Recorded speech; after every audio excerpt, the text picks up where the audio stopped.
पुण्यातील पूरस्थितीवरून राज ठाकरेंनी अजित पवारांना टोला लगावलाय। अजित पवार पुण्यामध्ये नसतानाही धरणातून पाणी वाहिलंय असा खोचक टोला अजित पवार यांना लगावला आहे। दरम्यान राज ठाकरेंच्या टीकेवर अमोल मिटकरींनी पलटवार केलाय। आज जर समजा मुख्यमंत्री उपमुख्यमंत्री दोन आहेत, एक तर पुण्याचेच आहेत, बरोबर ना? म्हणजे ते नसताना पण धरण वाहलंय, एवढं पाणी पडलं।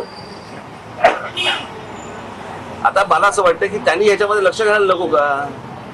दिलेला शब्द पाळणाऱ्या अजितदादांबद्दल सुपारी बहादरांनी बोलू नये, कारण हे सुपारी बहादर टोलनाक्याचं आंदोलन असेल, भोंग्याचं आंदोलन असेल, आणखी कुठलं आंदोलन असेल, ते जीवनात कधीच सक्सेस करू शकले नाही। विश्वासार्हता या व्यक्तीची संपलेली आहे आणि राजकारणात महाराष्ट्राच्या आतापर्यंतच्या इतिहासात सर्वात अयशस्वी ठरलेल्या व्यक्तींनी अजितदादांच्या कार्यकर्तृत्वावर प्रश्नचिन्ह निर्माण करणं म्हणजे हे सूर्याला वाकुल्या दाखवण्यासारखं आहे।